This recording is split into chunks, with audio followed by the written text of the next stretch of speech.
Before we begin, let me ask you something quietly. When was the last time you listened to English without trying to understand everything? Not translating, not chasing words, not forcing meaning, just listening. Most people think English is hard because they are not smart enough or not talented with languages. That is not true. English feels hard because we rush. We rush to understand. We rush to respond. We rush to sound good. And when we rush, our mind closes. This channel exists for one reason only: to slow you down. Not to make you lazy, but to make you clear. Because clarity does not come from speed, it comes from space. In this series, we are not chasing fluency. We are building comfort. Comfort with sound. Comfort with silence. Comfort with not knowing everything. If you can sit calmly with English, English will open itself to you. Now slow down. Take one breath. Let's begin. At the beginner and intermediate levels, most English learners listen with tension. Their shoulders are tight. Their jaw is tight. Their mind is tight. They think listening means effort, but real listening is the opposite. Real listening is receiving. When native speakers listen, they do not grab words. They let words arrive. This is why children learn language so naturally. They are not trying. They are present. So, the first skill we rebuild is not vocabulary. It is presence. Presence means you allow English to pass through you without stopping it. You do not pause the audio. You do not rewind every sentence. You do not judge yourself. You let the sound flow.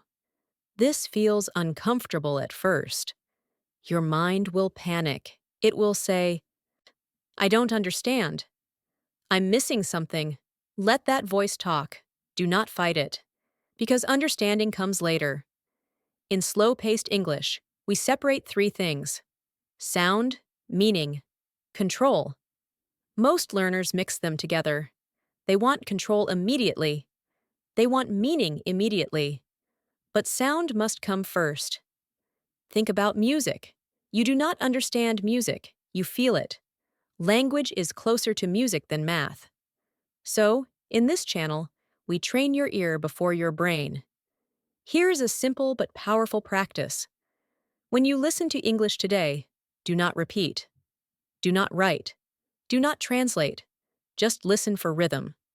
Notice where the voice rises. Notice where it pauses. Notice how sentences end. This trains your nervous system, not your memory. And when your nervous system relaxes, your brain learns faster. Now let's talk about slowness. Slowness is not weakness. Slowness is sensitivity. When you slow down, you notice small things. You notice tone, emotion, intention. Fast listening misses these completely. This is why slow English feels warmer. You are not just learning language. You are learning human presence. Now let's move to speaking, but very gently. In slow-paced English, we do not force speaking. We allow speaking. You are not required to speak fast. You are not required to speak perfectly. You are only required to speak honestly. One clear sentence is better than 10 rushed ones. So, here is your speaking rule for now. Speak only when your sentence is ready. Pause before you speak, even if it feels long. Silence is not failure. Silence is preparation. When you allow silence, your sentence forms naturally. This is how calm speakers speak, not because they are confident, but because they are connected to themselves. Now let's talk about mistakes.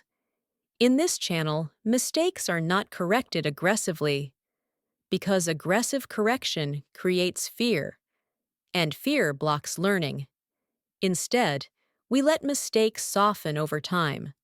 When you hear correct English enough times, your brain adjusts automatically. This is called natural alignment. You do not need to force it. Now let's talk about vocabulary. We are not collecting words here. We are familiarizing feelings. A word is not just a definition. It is a mood. For example, the word quiet feels different from silent. You learn this not from dictionaries, but from repeated gentle exposure. So, when you hear a word again and again, do not ask, "What does this mean?" Ask, "How does this feel?" This changes everything. Now let's talk about expectations. If you expect fast results, this channel is not for you. But if you want deep results, lasting results, this is where you belong. Slow English builds strong foundations. You may feel progress later, but when it comes, it stays. In the next part, we will go deeper into how to listen without effort and how to let English enter your mind even when you feel tired or distracted. For now, your only task is simple: slow down and allow English to breathe with you. As you continue listening like this, something subtle begins to change. You start to notice that understanding is not a moment, it is a process. Most learners wait for a click, a sudden moment of clarity. But slow English does not click, it unfolds. Understanding arrives quietly, often when you are not trying. This is why relaxation is not optional, it is essential. When the body is tense, the mind cannot receive language. So, before we go deeper, let's pause again. Relax your shoulders, relax your jaw. Let your breathing slow down. You are not behind. You are exactly where you need to be. Now let's talk about effort. Traditional learning teaches effort, more focus, more repetition, more discipline. But language is not built by force. Language is built by exposure, by rhythm, by familiarity. Think about how you recognize a voice. You do not study it. You hear it many times. English works the same way. In slow-paced listening, we allow the ear to do the work. Your job is not to understand. Your job is to stay open. This feels strange at first. Your mind wants to control. It will say, "I should rewind. I should check the meaning. I should be doing more." Gently ignore that voice. Control comes later. Trust comes first. Now, let's introduce a new idea: listening in layers. When you listen to English slowly, there are 3 layers you can notice. The first layer is sound. You notice the melody, the rhythm, the pauses. The second layer is emotion. You notice calm, curiosity, warmth, or tension. The third layer is meaning. Meaning comes last. Most learners start at layer 3 and miss everything else. But slow-paced English moves from sound to emotion to meaning. This order matters because emotion guides memory. You remember what you feel, not what you analyze. Now let's talk about tired days. On tired days, traditional learning fails. You cannot focus. You cannot memorize. You feel guilty. But slow English works even when you are tired, because you are not required to perform. On tired days, just let English play in the background. Do not sit up straight. Do not take notes. Let it be like rain. Some of it will reach you. Some of it will not. And that is perfectly fine. Language enters in drops, not floods. Now let's move gently into speaking again. At this stage, we do not practice conversation. We practice resonance. Resonance means you repeat softly only what feels natural. If a sentence feels heavy, do not repeat it. If a sentence feels light, let it echo once. This builds intuitive pronunciation. Your mouth learns by comfort, not by command. Now let's talk about fear. Fear of misunderstanding, fear of mistakes, fear of sounding foolish. Fear creates speed. Speed creates tension. Tension blocks learning. So, we remove fear by removing urgency. There is no deadline here. There is no test. You are not preparing to pass. You are preparing to live with English. Now let's talk about progress. In slow English, progress is quiet. One day, you realize you did not translate. Another day, you realize you understood a sentence without effort. These moments are small, but they are real. Do not chase them. Notice them. Now let's talk about habit. 10 minutes of slow listening every day is better than 1 hour of force. Consistency matters more than intensity. This is how children learn. This is how the brain relaxes into language. Before we end this part, let's set one simple intention. Today, do not try to improve your English. Just spend time with it, like sitting next to a calm person. No pressure. So, no performance. In the next part, we will explore how silence helps language settle and why doing less often leads to understanding more. For now, let English move at its own pace, and let yourself move with it. There is something powerful that most English learners avoid: silence. Silence feels uncomfortable because it has no instructions. When there is silence, the mind wants to fill it with thoughts, with worry, with effort.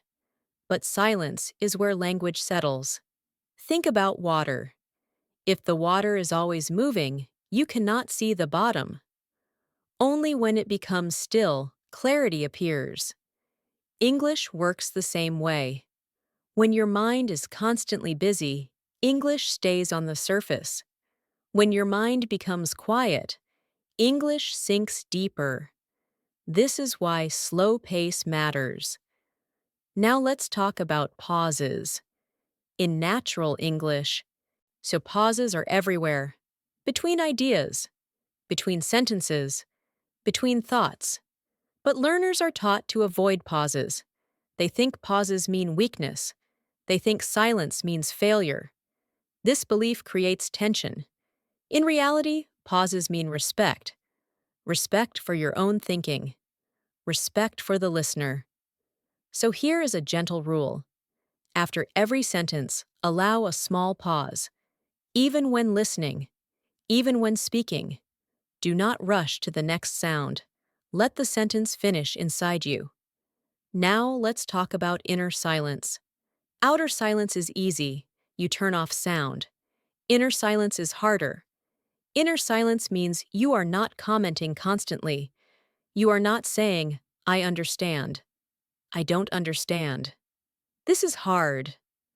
"This is easy." You are just present. This state is rare, but it is learnable. And it is the most fertile state for language. Here is a simple practice.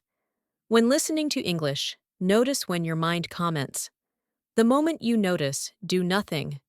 Do not stop the audio. Do not argue with the thought. Just return to listening.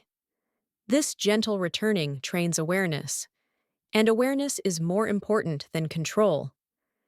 Now let's move to reading, but slowly. In slow-pace English, we do not read for speed. We read for texture. Texture means how the sentence feels. When you read a sentence, notice its weight. Is it light? Is it calm? Is it heavy? Is it sharp? This emotional awareness connects meaning to feeling, and feeling creates memory. If a sentence feels calm, it belongs to this channel. If it feels rushed, let it pass. Now let's talk about pronunciation without pressure. You do not need to pronounce everything clearly. You need to pronounce comfortably. Comfort comes from relaxation, not correction. So instead of repeating sentences, try shadowing only rhythm. Hum the melody, murmur the flow. Words can be unclear. Rhythm must be gentle. This trains your mouth without forcing it. Now let's talk about trust. Slow learning requires trust. Trust that the brain is working even when you do nothing. Trust that exposure is enough. Trust that time is on your side. Most learners quit too early because progress is invisible. But invisible does not mean absent. Roots grow underground. Now let's talk about daily life. You do not need special time to learn English. You can let English live around you. While making tea, while resting, while walking slowly. Do not turn English into a task, and let it become a presence, a calm background, a familiar sound. This is how language becomes natural. Before we end this part, let's set another intention. Today, allow silence after English. Do not immediately switch languages. Do not immediately distract yourself. Let the sound fade naturally. In that fading, learning happens. In the next part, we will explore how to stay connected to English without effort, even on busy or emotionally heavy days. For now, rest in the silence, and let English rest there with you. There will be days when English feels far away, not because you forgot it, but because life is heavy. You are tired, your mind is full, your emotions are loud. On days like these, most learners stop completely. They think, if I can't focus, I shouldn't learn. But slow-pace English offers another way. On heavy days, you do not study English. You keep it close. Closeness does not require energy. Effort does. So we remove effort. Let English be gentle background presence. You can play a calm English voice while doing simple things. No subtitles, no note-taking, no pressure, just familiarity. This keeps the connection alive. Because the worst thing is not slow progress. The worst thing is disconnection. Now let's talk about emotional learning. Language is not neutral. When you are sad, you hear differently. When you are anxious, you process differently. This is not a weakness, it is a doorway. On emotional days, you may not understand much, but you feel more, and feeling is powerful memory. So instead of fighting emotions, let them color the language. If the voice sounds comforting, let it comfort you. If it sounds distant, let it be distant. There is no correct reaction. Now let's talk about guilt. Many learners carry guilt. I didn't practice enough. I skipped yesterday. I'm falling behind. Guilt tightens the mind. Tight mind cannot receive language. So we drop guilt completely. Slow English does not measure days. It measures continuity. If English stays in your life, even quietly, you are moving forward. Now let's talk about returning. After a break, do not restart aggressively. Do not suddenly study hard. Just return softly. Play one familiar audio. Listen for 1 minute. Stop. That is enough. Returning gently builds trust with yourself. Now let's talk about comparison. You may see others improving faster, speaking more confidently. Comparison creates tension, and tension blocks your pace. Remember, slow learners often become deep learners. They may start quietly, but their understanding is stable. They are not borrowing English. They are integrating it. Now let's talk about self-talk. Notice how you talk to yourself about English. If your inner voice is harsh, learning becomes heavy. So soften the voice. Say, it's okay to go slowly. I'm allowed to rest. English is not running away. These sentences matter because the tone you use with yourself becomes the tone you hear in English. Now let's talk about rhythm again. Busy days break rhythm. So we rebuild rhythm, not intensity. Same time, same voice, same calm space. Even 5 minutes. Rhythm tells the brain, this is safe, this is familiar, and safety allows learning. Before we end this part, Let's set a new relationship with English. English is not a task. It is not a goal. It is not a pressure. English is a companion. Some days you talk, some days you walk quietly together. Both count. In the next part, we will explore how slow English changes your confidence, not by pushing you, but by supporting you. For now, be gentle with your pace. English will meet you there. Confidence often arrives when you stop chasing it. Most people believe confidence comes from knowing more words, speaking faster, or sounding perfect. But slow-pace English shows a different truth. Confidence comes from comfort. When you are comfortable, your voice settles, your breathing settles, your thinking settles, and people feel that. This is why some speakers use simple English, yet sound calm and trustworthy. They are not performing, they are present. Now let's talk about the body. Confidence is not in the mind alone, it lives in the body. If your body is tense, your English will sound tense. So before you speak, check your body. Relax your shoulders. Unclench your jaw. Slow your breathing. These small things change your voice immediately. Now let's talk about volume. Many learners speak too quietly because they are unsure, or too loudly because they are nervous. Confidence lives in the middle. Speak as if you are speaking to one person, not a crowd. This creates intimacy, even in English. Now let's talk about eye contact. When speaking English, learners often look away. They look at the floor. They look at nothing. This disconnects you from the moment. You do not need strong eye contact, just gentle presence. Look at the person. Notice their reaction. Let that guide your pace. This is real communication. Now let's talk about not knowing. Confident speakers are comfortable saying, "I'm not sure. I need a moment." These sentences are not weak. They are honest. Honesty builds trust faster than fluency. So give yourself permission to not know everything. Now let's talk about mistakes again, but differently. In slow English, mistakes are information, not failure. They show you where comfort ends, and comfort is where learning begins. If you notice tension after a mistake, slow down. Do not fix it immediately.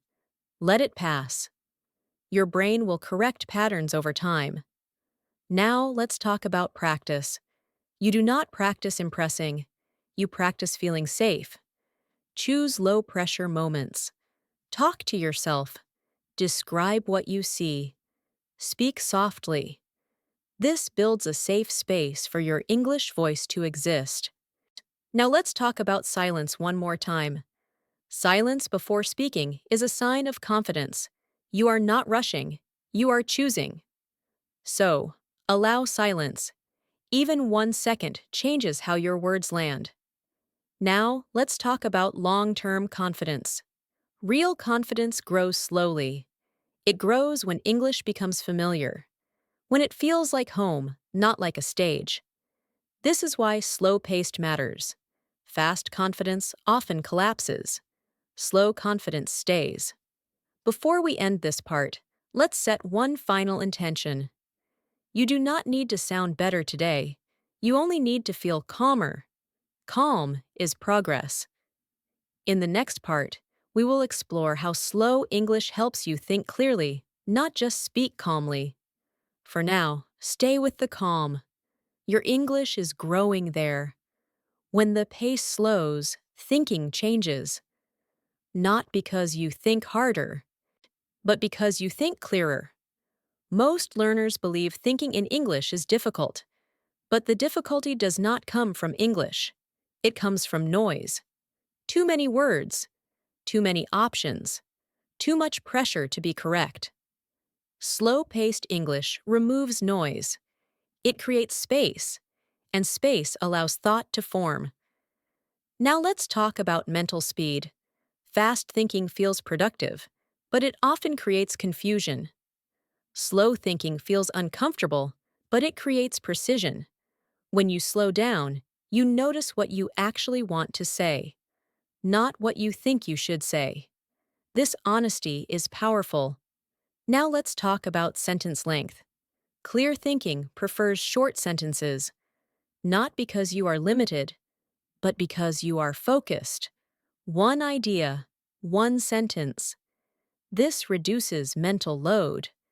And when mental load drops, language flows more easily. Now let's talk about choosing words. In slow English, you do not grab words quickly. You let the right word arrive. This may take a second. That second is thinking time, not weakness. Native speakers pause too. You just notice it more in yourself. Now let's talk about internal translation. When you slow down, translation weakens. You stop converting sentences. You start forming ideas directly. This is the beginning of thinking in English. It is not dramatic. It is subtle.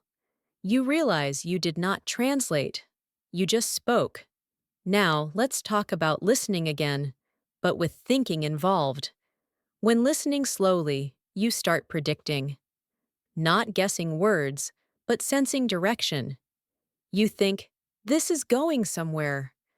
This means your mind is organizing information, not chasing it.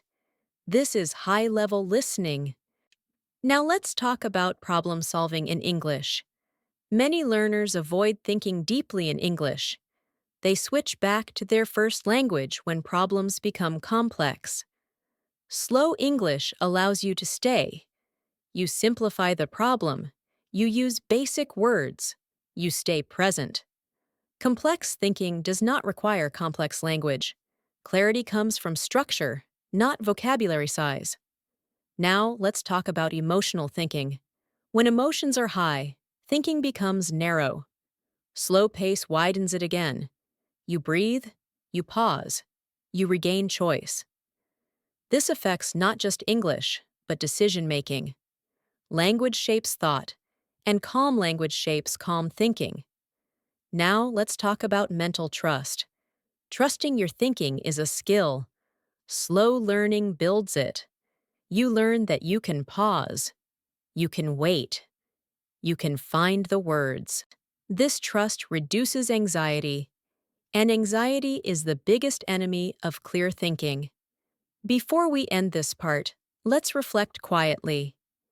If English felt lighter recently, that is not an accident. It is space doing its work. In the next part, we will explore how slow English changes your relationship with time and why these matters for long-term learning. For now, stay with the clarity. It is becoming part of you. At some point, every English learner meets time. Not the clock, but the feeling of time. The feeling that learning is taking too long. The feeling that progress should be faster. This feeling creates pressure, and pressure speeds you up in the wrong direction. Slow-paced English changes how you relate to time. It teaches you that learning is not a race. It is a rhythm. When you rush, you break rhythm. When you slow down, rhythm returns. Now let's talk about impatience. Impatience often sounds like motivation. I want results. I need to improve faster. But underneath, impatience is fear. Fear of being left behind. Fear of not being enough. Slow learning meets fear with steadiness. It does not argue. It does not push back. It simply continues. And consistency calms fear. Now let's talk about daily time. Many learners think they need big blocks of time, 1 hour, 2 hours. When they cannot find it, they quit. Slow English does not need large time. It needs regular time. 5 minutes every day is more powerful than 2 hours once a week, because daily contact keeps language alive. Now let's talk about long gaps. Life happens. You stop for a week or a month. Slow learning does not punish this. You do not start over. You continue. Language memory is not erased easily. Trust that. Returning calmly is more important than restarting strongly. Now let's talk about age. Many adults believe they are too late.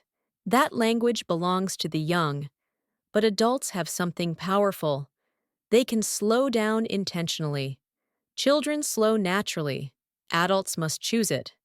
This choice gives depth. Many adult learners become thoughtful, precise speakers. Not fast, but meaningful. Now let's talk about comparison again, but with time involved. You see others speaking earlier, speaking more, but you do not see their foundation. Speed without foundation often leads to collapse. Slow learners build quietly, but their English lasts. Now let's talk about patience. Patience is not waiting. Patience is continuing without tension. This is the heart of slow pace. You do not pause your life for English. You let English walk with your life, side by side. Now let's talk about trust one last time. Trust that small exposure counts. Trust that silence counts. Trust that rest counts. Nothing is wasted. Before we end this part, let's set a deeper intention. You are not trying to arrive. You are learning to stay. Stay with English. Stay with yourself. Stay with the process. In the next part, we will explore how slow English changes your sense of identity and your relationship with your own voice. For now, let time soften around you, and let English grow inside that softness. As time slows, something deeper begins to shift: your identity. Many learners believe English is something they use, but slowly, English becomes something they enter. This is subtle, but important. At first, you feel like a visitor in English. You step in, you step out. You feel awkward. Slow pace changes this feeling. You stop visiting, you start staying. Now let's talk about voice, not pronunciation, not accent, your inner voice. When you think in your first language, your voice feels familiar. In English, many learners feel disconnected. They sound different. They feel smaller, less confident, less themselves. This is not because English is weak. It is because the relationship is young. Slow exposure allows familiarity to grow. You begin to recognize yourself in English. Not a perfect version, a real one. Now let's talk about personality. Fast learning often forces personality out. You focus on correctness. You lose tone. You lose warmth. Slow learning allows personality to stay. Your pauses, your gentleness, your humor, your calm. These things translate slowly but deeply. This is why slow English often sounds more human.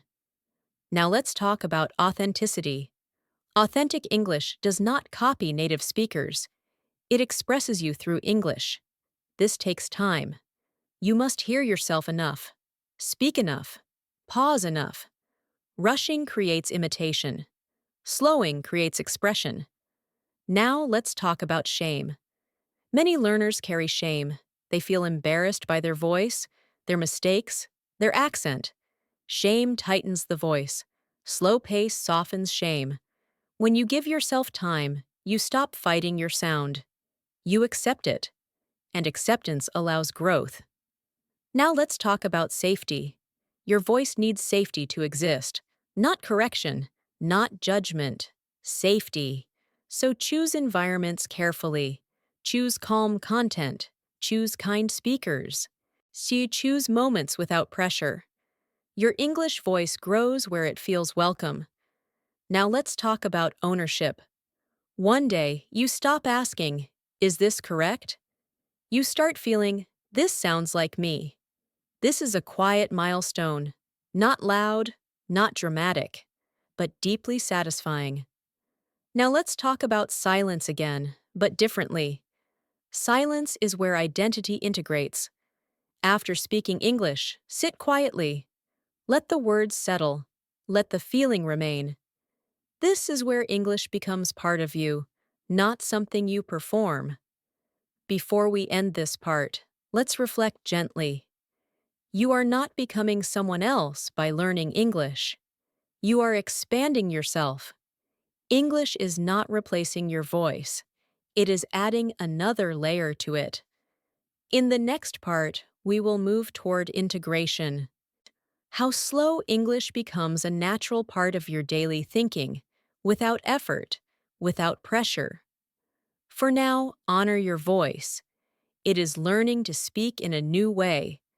Integration happens quietly, not through effort, but through presence. At this stage, English is no longer something you schedule. It becomes something that appears in moments, in thoughts, in small inner comments. This is how language truly settles. Now let's talk about daily integration. You do not need special exercises. You integrate English by noticing it. A sentence appears in your mind. Do not force it away. Do not force it to stay. Just notice. This gentle noticing strengthens connection. Now let's talk about thinking. Thinking in English does not mean full conversations. It begins with fragments. A word, a short phrase, a feeling with English sound. This is enough. Fragments grow naturally when they are not pressured. Now let's talk about switching languages. You do not need to stay in English all the time. Switching is natural. Integration means you move freely. No guilt, no rules. Language becomes a resource, not a cage. Now let's talk about environment. Your environment teaches you. Choose slow voices, warm tones, simple language. Your brain mirrors what it hears. This is why calm English creates calm thinking. Now let's talk about routine. Routine in slow pace is light. Same voice, same time, same calm. This tells the brain, this belongs here. And belonging is key to integration. Now let's talk about speaking in real life. When English appears naturally, do not judge it. Do not test it. Let it come out when it wants. A short answer, a simple sentence. That is integration in action. Now let's talk about mistakes one last time. At this stage, mistakes no longer scare you. They feel like part of the voice. This means fear has softened. And when fear softens, expression expands. Now let's talk about effort again. Notice how little effort is needed now. This is not because you improved dramatically. It is because resistance dropped. Less resistance means more flow. Now let's talk about identity again, but gently. English is now one of your voices. Not louder, not stronger, just present. And presence is enough. Before we end this part, let's set a final intention for integration. Do not use English more. Let English use time with you. Let it sit. Let it walk. Let it rest. In the final part, we will close this journey softly, not with a goal, but with a sense of arrival. For now, let English live quietly beside you. That is integration. And now, there is nothing more to add.